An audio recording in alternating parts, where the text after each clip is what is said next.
Ghostbusters! The game last year, you know, it was almost close to ship, so they had a lot of content done for it. We had a lot of good assets for it, and everything was seemed like it was drilled down. But we went back through it and kind of, you know, combed it with a fine-tooth comb, and it needed some work. And so we felt that we could improve the cutscenes, we could improve some of the story, we could flesh out some of the dialogue, and that's pretty much what we went back and we did. We got some of the actors back in, recorded some of the dialogue. We took the cutscenes and completely overhauled them. We got like all new CG put in. It's the same sort of blocking and the same sort of animations for the cutscenes, but they put like just a whole new shiny, you know, new lighting, new painting. Like it just looks beautiful. So some of those new cutscenes will start trickling out as we get them implemented into the game.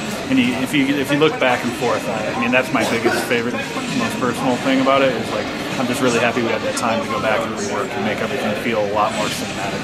Cool. Tell us what sets the Wii game apart from the next gen version. Well, obviously, as you can see, the graphics are different from the next gen version. We have a more cartoony, animated style, whereas the next gen is a little bit more realistic. Also, in the Wii, you can play as a two-player co-op campaign mode throughout the entire story. You can play two-player, whereas next gen it has a separate multiplayer mode, but you can't play through the entire story in two-player. With the Wii, you can play single-player and you have your friend join you at any time, or you can play through the entire story two-player co-op, so that's pretty cool too. The Ghostbusters multiplayer is really robust. We got a lot of different modes. It was actually developed by Freewave, which is you know, an external developer.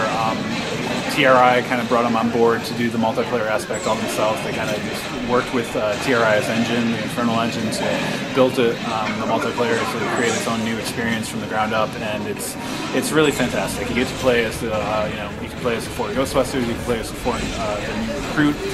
There's a few different other cool pop culture things that will come down the line that you can play in multiplayer. It's a fun experience. And, you know, you have like your traditional deathmatch mode. You have some other modes that involve, you know, capturing the most number of ghosts in a certain time limit and other things like that. Cool. You talk about some of those goodies. I mean, obviously you've got those videos you can unlock. Like, what are for the hardcore Ghostbusters fan? What are the? There's some really cool goodies that are going to hit with the different versions. So we're going to have some behind the scenes featurette. You know, for the PS3 version, there's going to be a lot of behind the scenes content. There's tons and tons of unlockable art. You know, there's 2 movies to draw from. So we got some really cool art. You know, the artists that made these games made some great art, so you can check that out. A lot of the concepts and things like that. There's going to be some other hidden goodies that we're kind of giving away as retailer exclusives, so be on the lookout for those. You know, those will affect multiplayer. All right, so I've played the game, both versions, quite a bit. Haven't figured this out for myself yet. Okay. What, in your opinion, should happen or will happen when you cross the stream? It's a great question.